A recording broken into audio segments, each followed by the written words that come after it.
Good afternoon. Magandang hapon. How's the energy level here? Everyone comatose? High GI factor after those rice boxes? Okay. All right. Maybe we could discuss that. Okay, here we go. Welcome back, and welcome to any newcomers who missed the morning, to whom I'd just like to say, sayang, you really missed out. It was a good panel. We are now moving on, driving greater uptake of renewables across the Philippines. So we're going to take the morning's discussion and kind of get a bit more granular here. And with me on stage, I have quite a few of the most well-known experts in the RE industry across Southeast Asia, including a few of my colleagues from Independent Power Producers Forum. And I'll just start off introducing them, starting from my left. Edward McCartin, Senior Vice President of Synova, also co-chair of Issues and Policies Committee of IPPF. Ed has been in the power sector for what, 20 plus years, you know, right? Some of his projects, which started when he started, are still in progress. That's the nature of Southeast Asia. But he's a long-term, long-range execution guy, and he sticks with it, he gets it done. And I'm sure he'll tell a few interesting war stories on this panel, so looking forward to it. Ed is involved in a wide array of power industry initiatives, but I guess here we'll be talking mostly about renewables. He's worked probably in a dozen countries around the world, you know, 3 or 4 continents, right? So a real player. So really, really glad to have Ed on the panel. Next, we have Matthias Gelber, otherwise known as the Green Man of Asia. He's got his green shirt on. Matthias, is it true that you've published a book recently? The Green Man's Guide to... Friday, okay. I'm a little bit advanced for the advanced party. Okay, so the launch is in KL on Friday. Okay, so the Green Man's Guide to Green Living and Working. Okay, so good guy to have on the panel. Matthias is also active in the IPPF, board member, runs a few committees. He focuses primarily on solar in Malaysia and Indochina, Southeast Asia. And I suppose he'll be focusing mostly on that. Would that be fair to say? Yeah, okay.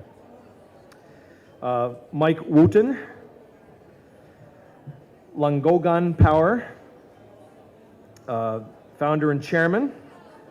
Hydropower, so that's interesting because I think this is the first time we've had someone today, at least in my panels, with hydro focus. So that's good. There have been a lot of solar people, a lot of people excited about rooftop arrays and whatnot, but I think an important point was made in a previous session about you know, the contribution of hydro to the overall lowering of the average power price in this country and many others in Southeast Asia. I was at a conference in Myanmar, I think it was last year. I met a gentleman from ICOLD, which I think you probably know. So International Commission on Large Dams. Got a wealth of education from this gentleman about the contribution of hydro dam projects to development economics generally. But you know, it's an integral part of the puzzle. I think you know, can't forget it. We need to be mindful that that's a real key piece of you know, alternative development. Right? So, looking forward to hearing from Mike. And okay, good. And we've got Ruth here. You're just in time. Ruth Briones, Chairman and CEO of Greenergy Solutions. Ruth, I guess, will be speaking about global zero waste economy. At least that's what your bio tells me. Okay. We'll give you a minute to catch your breath. Makati traffic? EDSA? No? No. Okay. Anyway, Ruth is also engaged as a consultant at ADB, and I think, hopefully that's an excellent addition to the panel, because I think we have a lot of private sector people here, and it'd be good to hear from someone from multilaterals on that perspective. All right, so you want to kick this off? Anybody want to go first? Volunteers, and then we'll just pass the mic around, and we'll probably have some time at the end for Q&A. Okay, all right. Hello. Well, thank you very much for joining us. We do have a very interesting panel here. We have a wide array of people doing various pieces along the spectrum of what goes into a renewable energy project. We have Mike, who is developing projects right now down in Palawan, a beautiful area for some beautiful hydro projects. We have Ruth, who is developing projects, but also has a strong background in policy. And we have Matthias, who actually has some technology background, but also is focused much more on the holistic view of how one can be part of the green economy. I have to admit freely, I've done a lot of renewable energy projects, but part of that is assuaging 10 years of running a big coal-fired power plant in Indonesia. So I'm still doing penance. I have to do probably about 10 or 15-hour fathers and 20 Hail Marys each day to clean the black off of my soul.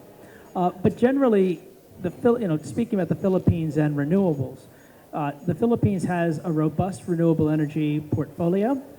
It has embraced the renewable energy opportunities that are here going back into the 60s and 70s. First with hydro, then with geothermal, and of late, really a lot more of the solar and wind, seeing the value that these can bring. And I think part of that ties into the general reality of the fact that there are significant limitations on the fossil energy sources that are here. And so the policy background has been, well, would we rather basically be importing gas, importing diesel, importing coal, or would we prefer to be using what we currently have here that is in our rivers, in our grounds, in our sky? And so the government has taken a very supportive role in that regard. They've seen the benefits of doing so. Now, that doesn't mean it's without challenges. Renewable energy itself, when you're utilizing the natural resources out of the ground, requires that everybody sort of have a part in the action. The Constitution of the Philippines basically vests within the people of the Philippines the rights to use the natural resources of the nation. So that does bring on some issues that are out there in terms of how does one take this policy support. I want to see renewable energy. I want to limit the amount of my world which is basically being imported from China, Indonesia, Australia, South Africa. I want to limit that as much as possible, but I also want to basically get power at a price that is most reasonable for my people. So bridging that gap between the policy desires and the reality of actually building and commissioning a power station, finally pulling the lever, and the water flows through, and the turbine turns, and megawatts go down the transmission grid. It's a long way between the dream and the reality. So I'm going to start with Mike, and I'm going to ask him to give us some ideas of both, I would say, the good, the bad, and to some degree the ugly of doing a small to medium-sized hydro plant and trying to bring it in on budget, on time, with policies that are changing as each day goes by. So if I could have a round of applause for Mr. Michael Wootton, please.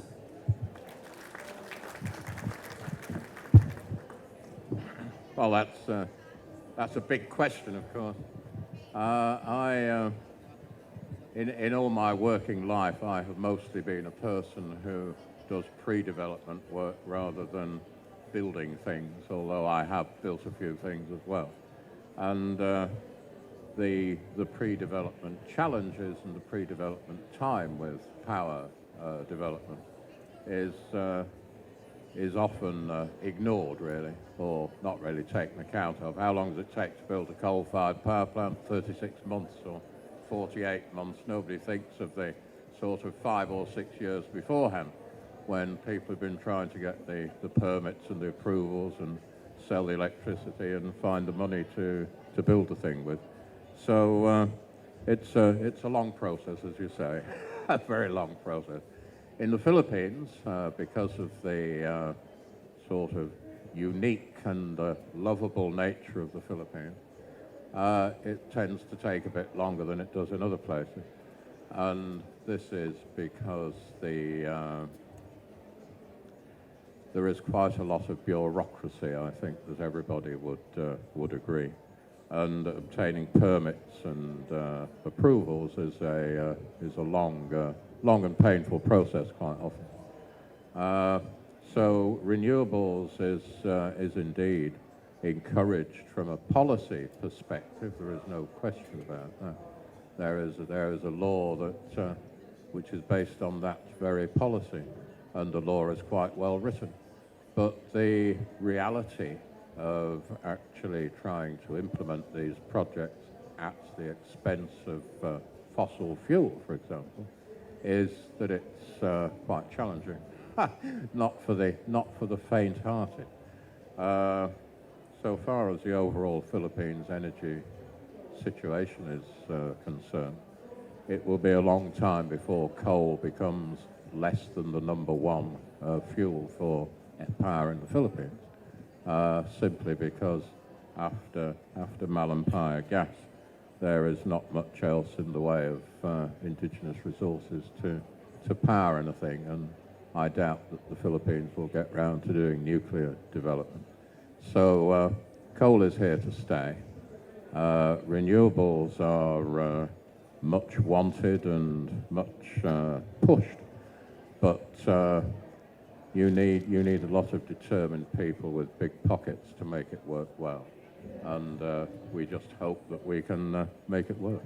Well, I would also say, unfortunately, I think one of the ways the debate sort of goes sideways is this idea of saying coal, gas, others, they're all bad. We have to get rid of them and get rid of them tomorrow. And that is, at least to me, that's quite illogical. When you've got just to give you an idea, you mentioned about coal, and I used to run a big coal plant, 1,300 megawatts. If you try to take the footprint where my plant was and put in solar panels, you might get 25 megawatts that ran 25% of the time. We were generating 1,300 megawatts that was running 93% of the time. So when you're talking about getting installed capacity that can actually drive an economy to grow, you can't just say, oh, we're going to do it all on solar and wind. Geothermal is limited by where you've got the resource that you can drill. A colleague of mine was working on a project here, and he gave me some data on what it was like downhole.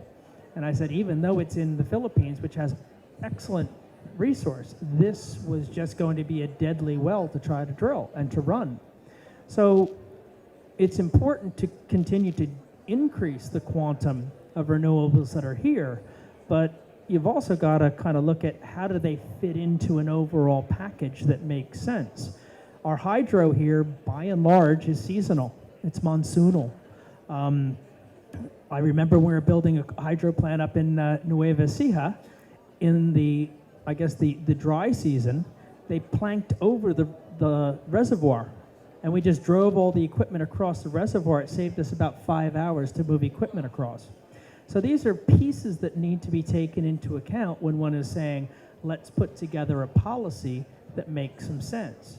Now with that, I'm going to hand this over to Ruth, because she's been here for a while. She's been working in the sector, both at the governmental, quasi-governmental level, but also as a project developer, and looking at ways, not just, you don't want to say, oh goodness gracious, coal's going to be here forever, ignore it.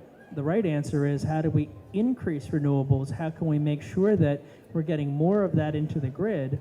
but also that the grid can absorb the renewables that are coming in a very meaningful way. And since Ruth has got experience both in solar, in waste to energy, and in other technologies, it will be good to hear from her as to how this kind of policy desire to increase the utilization of renewables works together with trying to keep the price of power for people, for the development of the economy, to a level that works for most of the people of the Philippines. And if we could just, so I forgot, a round of applause, Ms. Ruth Briones, please. Thank you, Ed. Good afternoon to everybody. Actually, I'm a policy expert, and I had about 25 years in the government policy, and I'm also into private development of renewables. We launched the Zero Waste Economy Philippines in 2010. Ed was with me, together with Synova Group. And we launched a community-based biomass project, and now we are now doing the community-based solar project. Both, unfortunately, what is moving well is the community-based solar project. Yes, and we have a very good framework for biomass, community-based biomass project. Why? It's about, there are 4 things in place that should be in place to put up a very successful renewable energy project. Of course, it should be, there should be strong regulatory framework to support the project.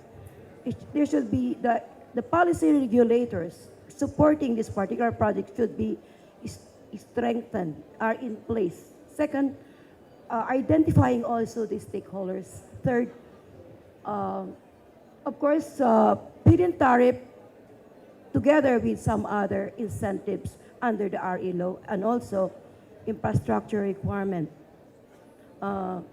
If there is no policy regulatory supports of an RE project, we don't know where to go. There is no objective, there is no purpose, there is no step, there are no phasing, there is no direction. So if we have a very strong policy that will support the project, we'll have a very successful, viable, renewable energy enterprise. We have to identify the regulators. We call it the energy or renewable energy regulators.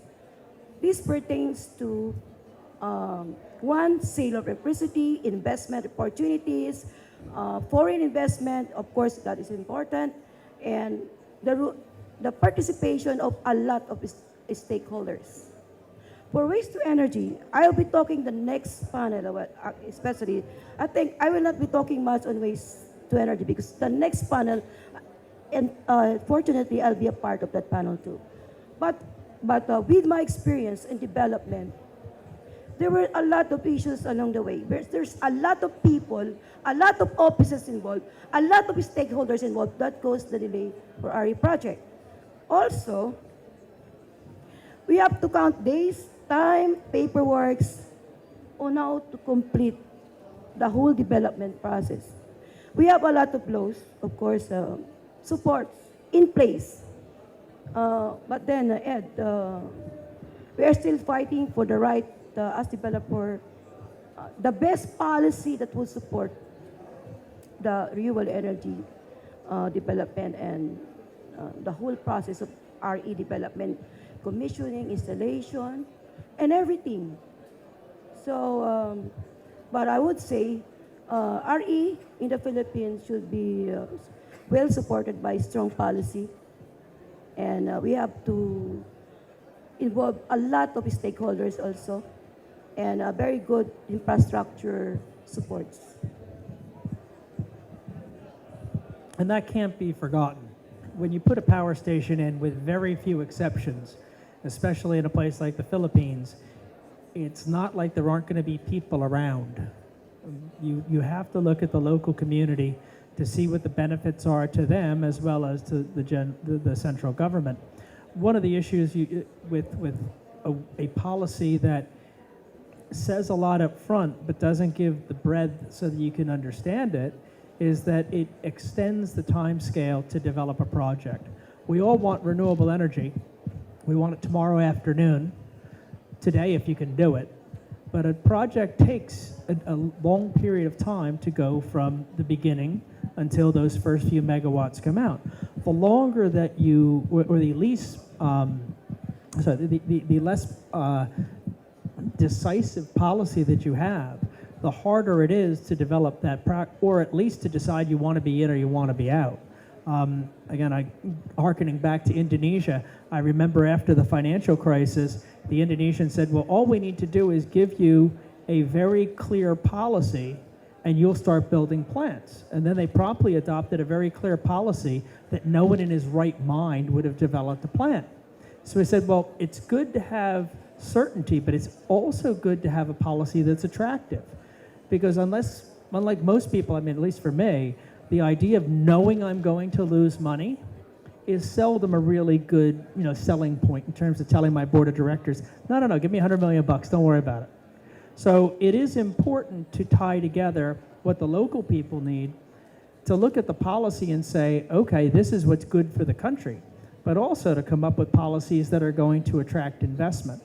One of the things on the RE law, and I would toss this to either to both to Ruth and to Michael, is the changes in the ability to access that feed-in tariff. Some of the rules that have been put in place make it extremely difficult, and I don't know that many people have actually gotten it. I think only one or two. So here we have the absolute marquee piece to the RE law, and I think the RE law was adopted in 2008.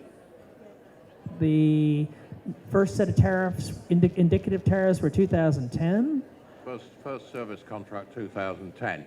Yeah. Correct. Yeah. And so here we go. It's 2015, so 7 years down the pike, and we've gotten one or two projects that have gotten through the gate on the feed-in tariff.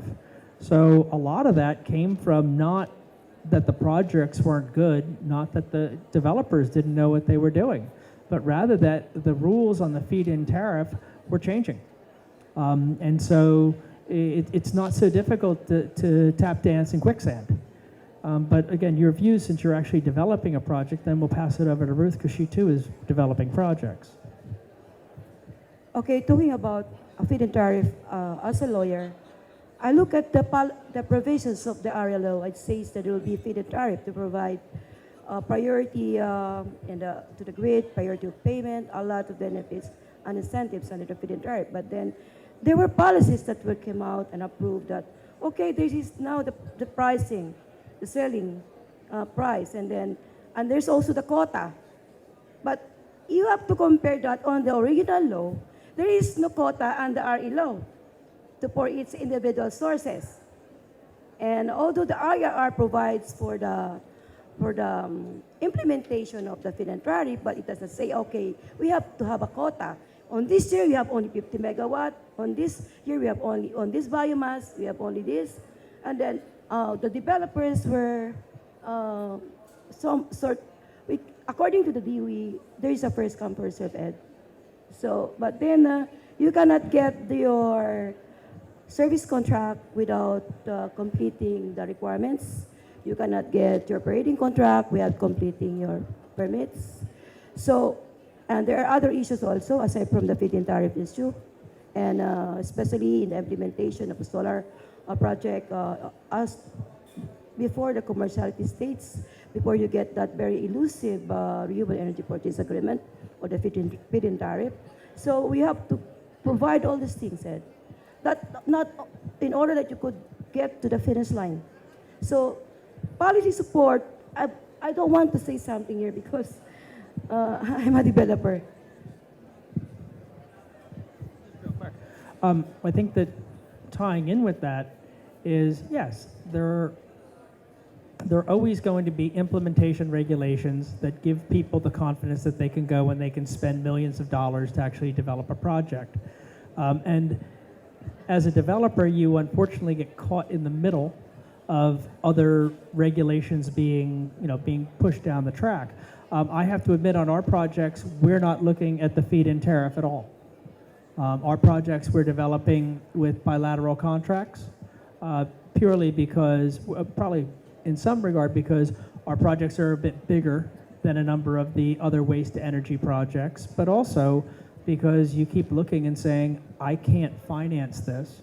I mean, a solar plant, you might have a chance because 6 to 9 months maybe to build it from permitting and you can, no offense to the people who make solar panels, but you can put it on their back for a while.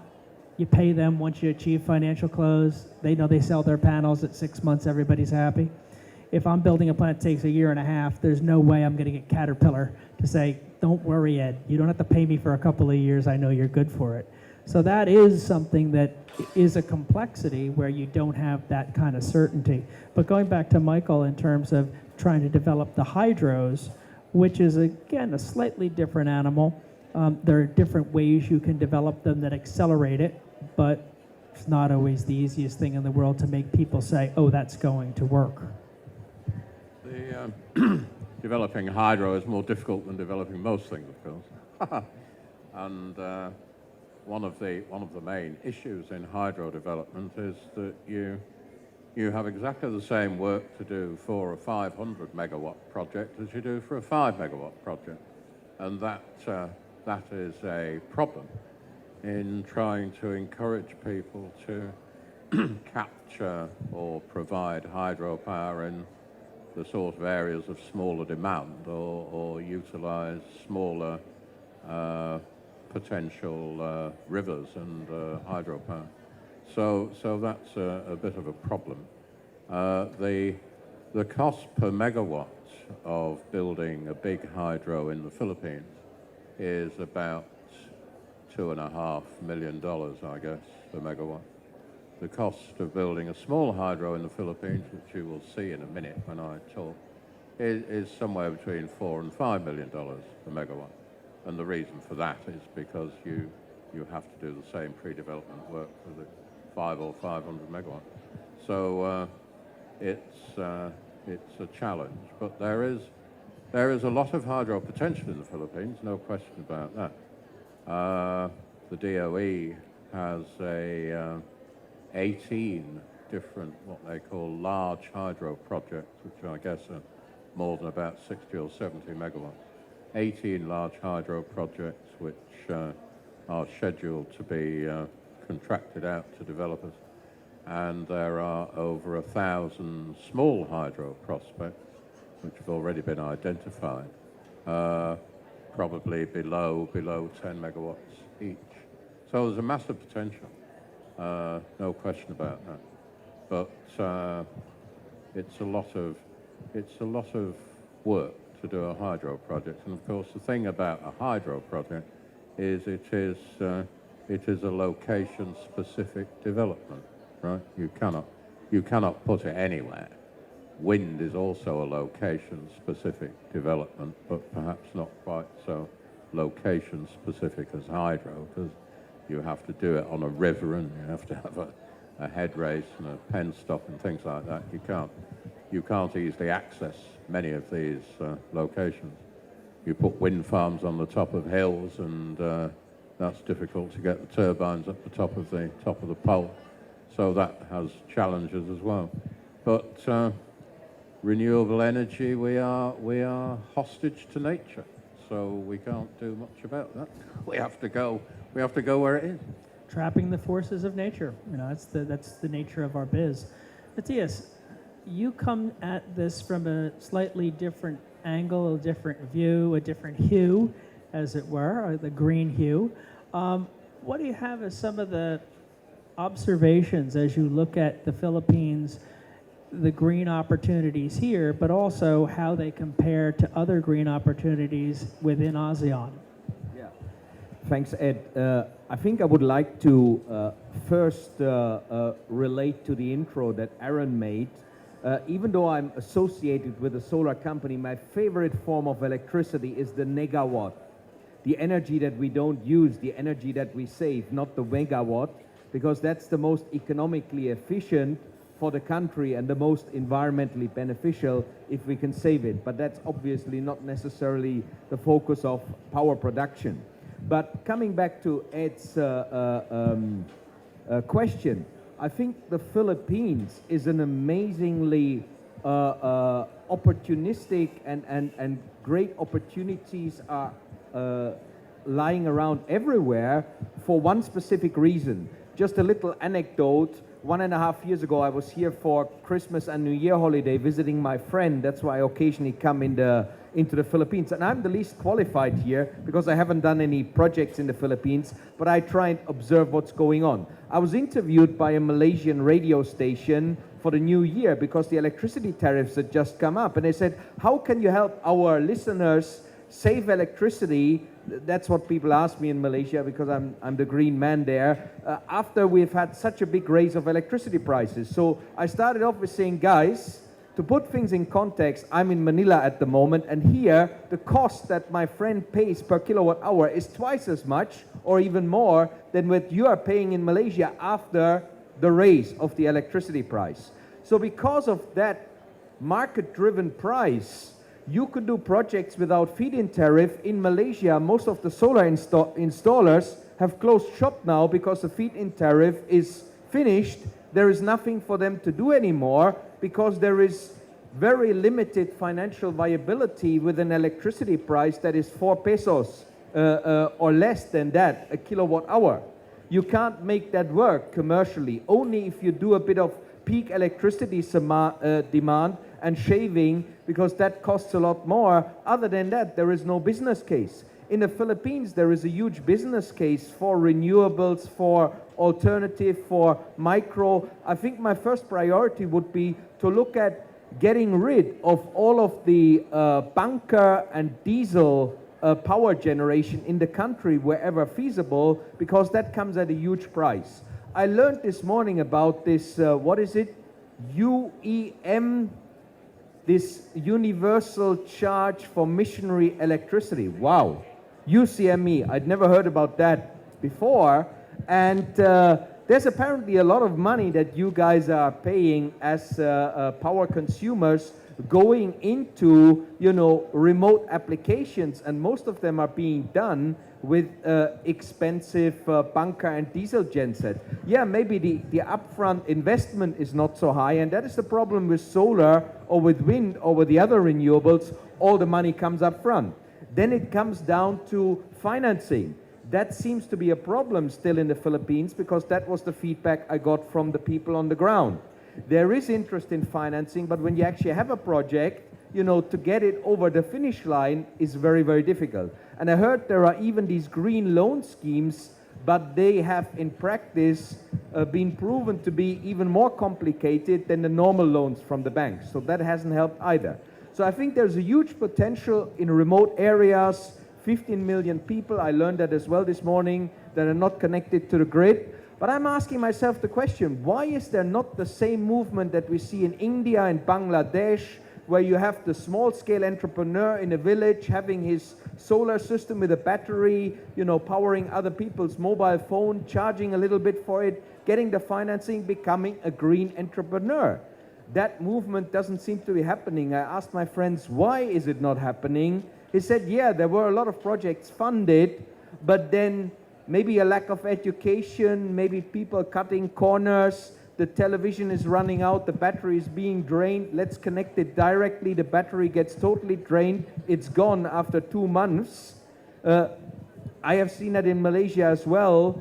People, crony businesses might get the big project, they cream off a lot of money, they sell they actually deploy not so good quality stuff on the ground. The comment I picked up, you know, sometimes it goes to the greedy, not to the needy. I mean, that is difficult to really judge, but I think there's a bit of a notion, I've seen that in Malaysia as well, you know, how are we deploying it in a cost-effective, high-quality, sustainable manner with education, with entrepreneurial opportunities to unleash the bottom-up opportunity that is there in the Philippines, but doesn't seem to have started moving yet. So those are some of the things that I picked up. Well, to jump onto, I guess, one piece of it that is probably the hardest one to deal with is the lack of financing. Unfortunately, in most cases, a bank loan for $10 million, sort of akin to what you said about developing a project, is just as easy to do as $100 million. And if you're a banker, you'd rather do $100, $200, $500 million. Now, if the borrower has the balance sheet to support it, that's one thing. But then again, he's taking the risk that if this project doesn't work out, it could bankrupt the other pieces of his business, which is part of the reason why the power generation business, by and large, is driven by project finance, where projects basically carrying their own, with their cash flows, carry their own costs, right? So you get in the money from the from the grid, and you pay your O&M, and you pay the bank, and you take some money out at the back end, and everybody's happy. You pay your taxes too. Okay? That's always a good idea. But financing is extremely difficult in small projects. We pursued projects in India, Indonesia, Thailand, and found that you didn't even touch anything below $30 million. Because when you'd go to talk to a bank, he wouldn't give you the time of day because he had to put the same kind of effort in. The cost of doing it, I mean, the lawyer's going to take as long to read the documents if it's a $30 million deal or it's a $10 million deal.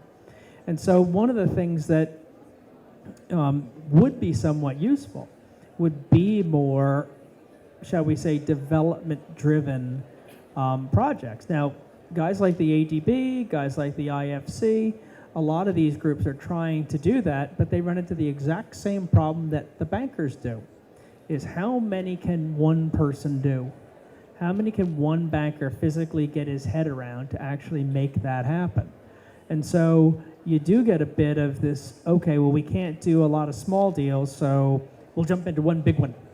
You know, and the ADB and IFC, for example, spent years to get into a big geothermal project in Indonesia, 330 megawatts, $1 billion investment. You know, okay, it helps, but it helps a heck of a lot less to have a development bank putting all of that into something that, frankly, the Japanese government, to some degree the US government, would have all funded on their own. So there is this kind of tension, is we know that these smaller projects have developers who do not have the balance sheet to carry it, to do the whole project. The equity kills you, especially if you're doing a small project and you've got to promise 25% returns to people. That ability to obtain financing is another thing that a policy initiative could help on. Not necessarily for the bigger projects, the $100 million, $200 million projects, but you know, for the $1 million project, something where a government says, listen, we want to see you do this. And we realize, you know, we're gonna watch out to make sure you're not squandering our money. But on the flip side, if they've approved the service contract, presumably there is a belief that the resource is there. You will be able to do this. And so I know the IFC has been trying for years to put together packages to assist people in doing feasibility studies and the like. But the feasibility study just basically says, I think it's going to work. So I think that your point, Matthias, is well taken, is that is something where you could improve it, but the layering on of the additional bureaucracy, the layering on of, okay, the banker's got to look at X, Y, and Z, and of course now no one wants to make sure that he gets stuck with the check when everybody leaves, requires a focus that makes it more expensive rather than less expensive, and that's unfortunate. In your term on the negawatts, the only thing I'll say is my old CEO made the comment that I love the idea, but I never thought of a business plan where telling people use me less is going to actually improve my bottom line. So I have to admit the capitalist in me just said, yeah. It's going to improve the bottom line of the people because the electricity is going to be lower, and it's going to improve the efficiency of a country.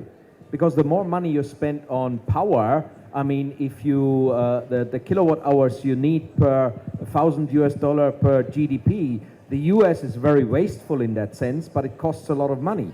If you look at European economies, Japanese economy, that's why when I started talking about the negawatt revolution in Malaysia, the government said, yeah, that's what we need, because we want to reduce our cost and our kilowatt hours per 1,000 GDP. That's the path of a developed economy, and I think that's the path the Philippines needs to go on. But the Filipino power consumption is already quite low compared to other countries because of the high cost of electricity. So all these things are linked with one another, but that's my most favorite and eco-friendly form of energy.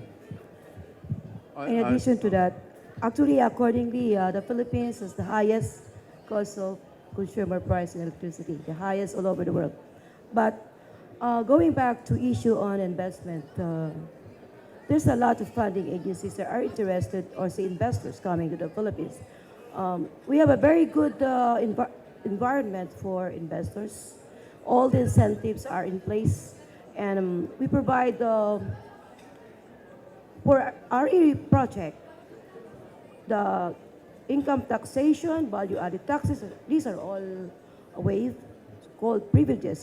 He talked about rural areas that having electricity, but we are going to that, Matthias. The government has its own Philippine Energy Plan, which provide a lot of renewable energy structures in rural areas.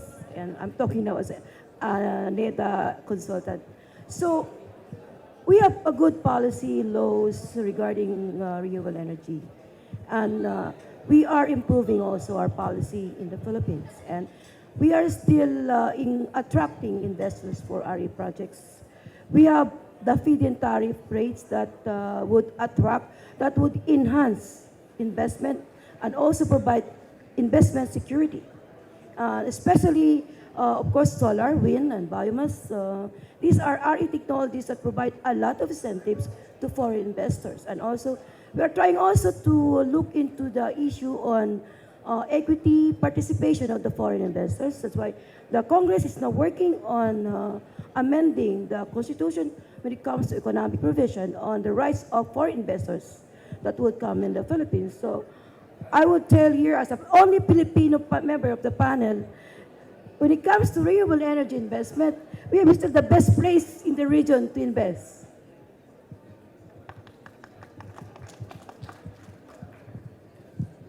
You brought up an important point on the 60-40 land ownership, et cetera. And maybe that, we can have views from the hydro perspective, solar, et cetera. To what extent does the ability not to get recourse to these assets, right? So if you've got solar on someone's land, right, and that land is claimed by multiple parties, Filipino parties and investors foreign, to what extent does that make it difficult? A little bit of hair on the deal. Same could be said for hydro, right? These are large projects, displacement of villages and whatnot. I can remember the San Roque Dam, 20 odd years ago.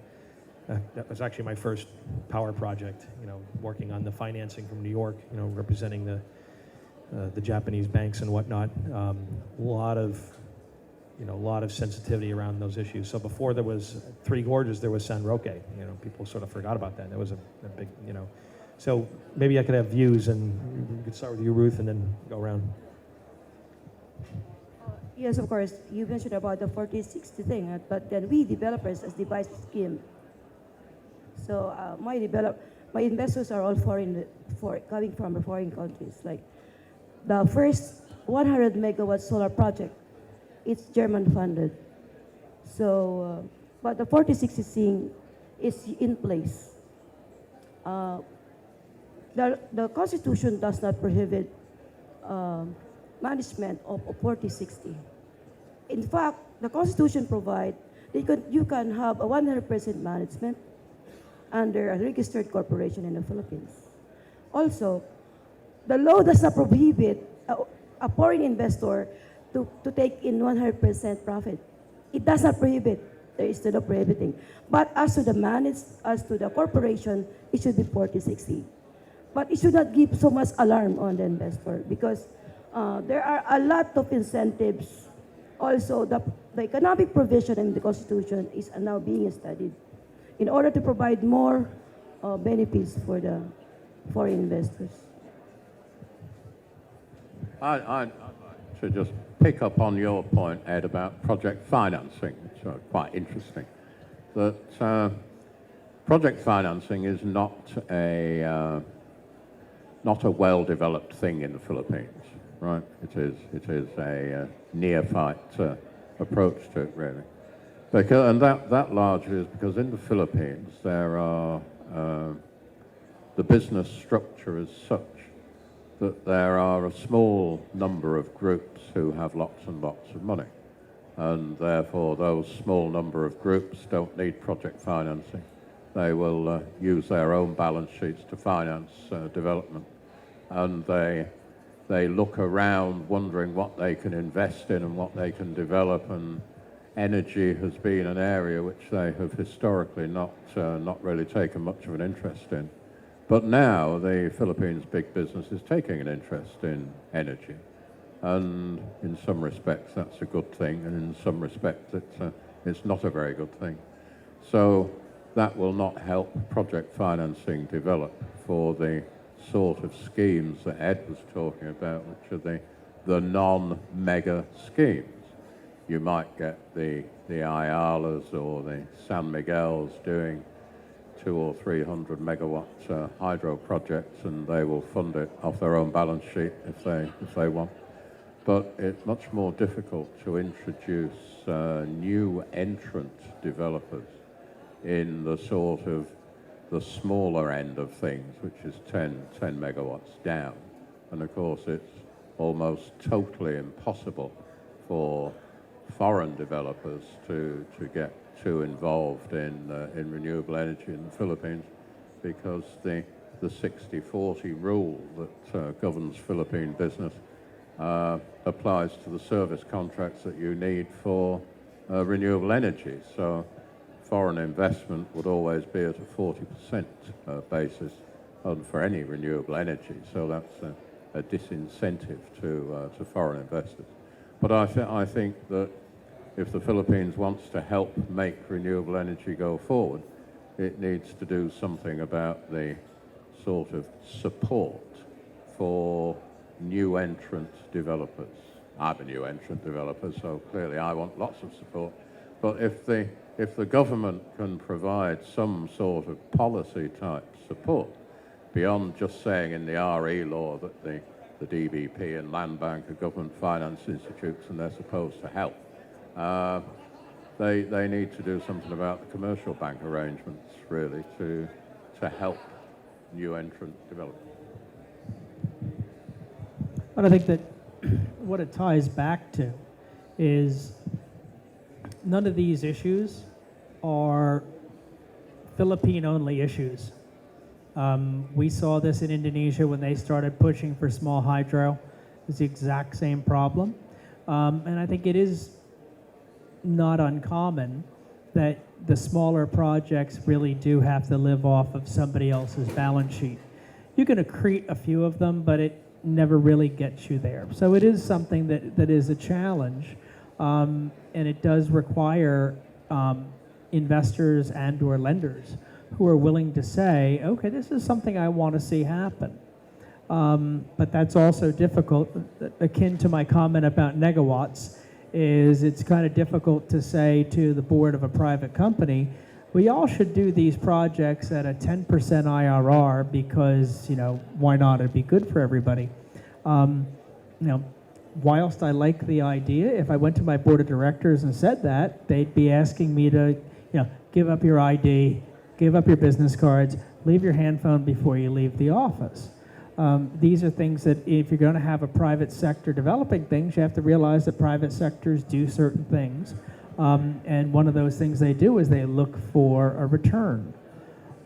On the other hand, when you look at the opportunity in the Philippines, and Ruth, I concur wholeheartedly that the suite of incentives that the Philippines is offering is quite attractive. There's no two ways about it. And it compares much better than you would see in a lot of other nations. Certainly even in the region with similar risk levels. I think the one piece that we haven't gotten into is sort of the impact of EPIRA, the changeover of PSOM now over to the WESM, and now dealing with the fact that the centralized governmental agencies that were trying to develop power in the past are pretty much out of that role. And so looking at something like WESM, looking at how can the WESM basically be used to improve the flow of power and to increase the amount of renewable energy that's going to basically go in and be answering our needs as a nation. So unfortunately, since Mike's projects are down in Palawan and off that grid, I'm going to toss this to Ruth. Ready for the hot potato? The hot potato. You've got to answer the question.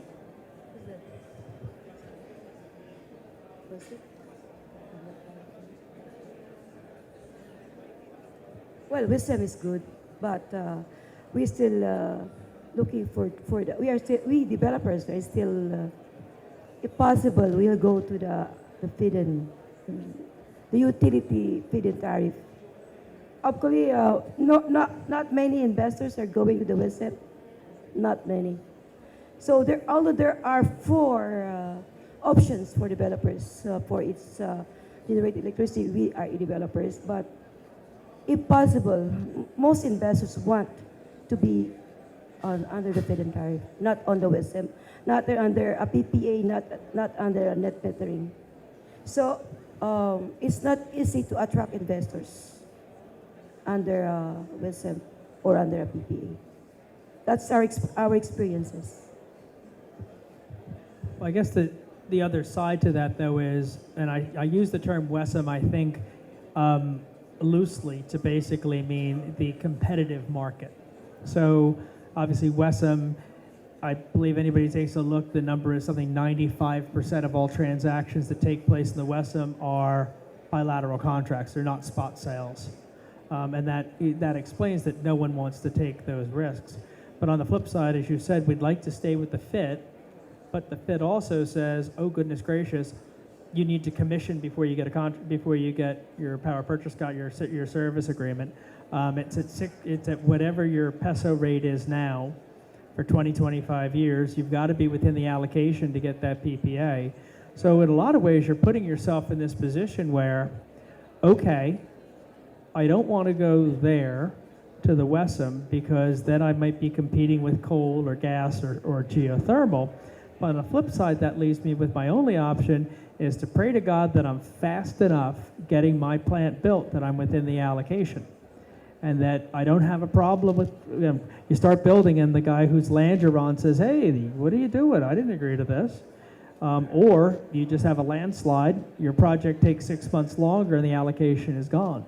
So it is, again, a difficult risk. I think that one place that might be a little bit of an answer here are some of the marketing companies. And as we've seen from the IPPA that has basically been put in on the larger plants, sort of truth be told, it's a bridging mechanism to deal with the fact you've got a group of older plants on PPAs and you've now got a new competitive market. The idea of using the IPPA to bridge that gap in the near term has got some currency, especially as it's starting to develop companies like SMAC, like the Ayalas, like to some degree, I guess the Aboitiz folks are doing the same thing of actually trading power, buying in and actually selling out power. That may also be another opportunity for some of the renewable energy sellers, because a SMEC, for example, can look at your solar plant and say, fine, I have a contract with Bob to provide him 500 megawatts all the time. Well, Bob, I can give you some solar, I can give you some wind, I can give you some coal, I can give you a whole package because I've got a suite of these projects that I can pull together. So that may be something that we're seeing where the private sector and the strength of these major players may actually benefit us in terms of getting people who can do renewable energy projects without having to sit there and say, will I be in the allocation? Will they change the law? We all kind of sit there and say, well, the law is the law, but the law changes. Anybody who looks at the nations of Italy or Portugal learned the hard way. People did solar projects. They did them based upon getting a subsidy from the government. Guess what? The government changed its mind and took the subsidy away. That happens. Policies change. And so it is something that maybe these marketing entities might be a way to sort of bridge that gap of, I can't necessarily know that I'm going to make it to through the allocation I'm not big enough to basically sell to a lot of other players on a bilateral basis, but maybe by joining up with somebody who's got a suite of projects, all of a sudden my 100 megawatt solar plant that runs 25% of the time, but it runs 25% of the time during the day, you know it's always going to be there, has a new opportunity to basically sell his product. Matthias, I'm gonna call on you because you're playing with your phone and ask you to basically give some ideas that you see. I mean, what I just said, do you see other opportunities beside the FIT, beside these bilateral contracts, beside that, again, from other places in Southeast Asia that might make some sense here? I think the one big movement that we're going to see in Southeast Asia spread is the combination of the solar and the battery system as the standalone 24-hour, giving you total independence of the grid. There are some interesting projects currently being played out in Myanmar, a country where you don't really have a grid infrastructure at all. Some of the lessons learned there, I think, could become very interesting for those 15 million people in the Philippines that are still without electricity. I think there are a lot of innovations as well where people are trying to bring light and other small-scale electricity with renewable power to the needy people that need it. That's a development that I can see coming. I think coming back to some of the other discussions as well, the overall thing of the enforcement or implementation of legislation, one thing that I heard is that, you know, you might have the net metering thing in place, but to then get to the point where you get the money that the net meter has tracked popping into your pocket, that is something that might take quite a long time, and hence provided discouragement for people to actually put things in place. But that's a different subject. I think the whole combination of, going off grid from a Western perspective, or here creating your own little grid where there is no grid at all, that's going to be a gigantic wave over the years to come, particularly with people like Elon Musk coming up with, scaled up, efficient, cost-effective, reliable battery production. There's a lot in the pipeline there, I think, that will make a major impact in the Philippines. Because if you're replacing, a kilowatt hour that costs you between 15 to 25 pesos, that is based on diesel gensets or bunker fuel, then you're in the money very fast. Okay, I will have only 1 minute for this information. In closing, you would want to see closed? You. I just only want to give information. We're putting out 5 standalone, 10 megawatts in one site, in one province, 5 standalone, 24 hours solar project.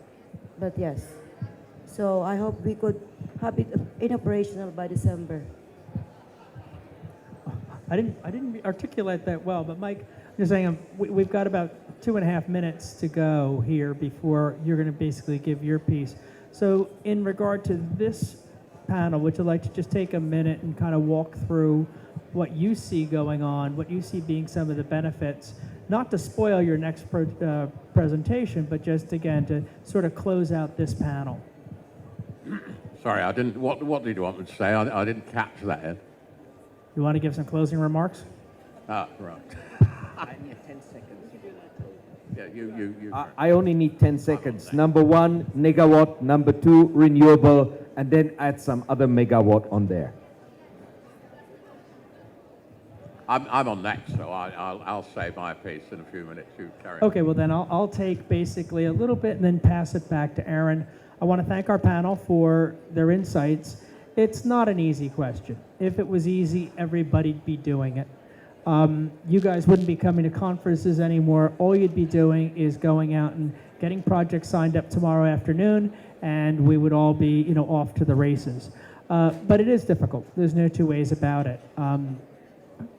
What's the benefit? The benefit is that we've got a nation that by dint of the fact that it doesn't have a lot of coal and it doesn't have a lot of oil and it doesn't have a lot of gas, has had to actually think outside the box in a way that many other nations don't. And I always give the comparison of Indonesia. They have bloody well everything.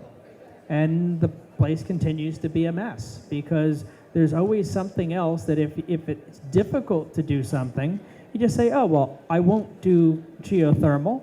I'll do mine-mouth coal. I'll do gas. I'll do oil. I'll do this, that, and the other.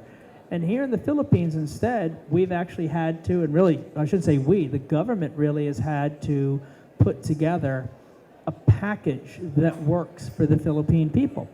It ain't easy. It's not going to be easy. But the opportunities that are here and what is offered by the Philippines is certainly very attractive to developers and investors. I mean, I was here for 2 years in the late 1990s, and then I came back, and I'm excited to be back in the Philippines. We're looking at spending a significant amount of money here. And so that is, you know, it really presents so much in the way of opportunity. I'm going to pass this off to Mr. Aaron to do the transition. Well, I'd just like to thank all the panelists. I thought it was excellent. I certainly picked up a lot of insights. But I think it can only get better here. You know, I talked a bit about trajectories this morning. You know, when you're starting from literally ground zero and you've got, you know, the most expensive power in the region, if not the world, for a major nation, 100 million people, a very healthy economic growth rate, that means a lot of consumption of power. So that will drive investment. So investors will be interested, right? The money will come, and the trick will be to make sure that it's deployed efficiently, right? So I think that's the challenge. And with that, I guess we'll move to the presentations. Is there going to be a little break first, or are we going straight to it? I'll ask the boss. Straight in? Okay. Okay, all right.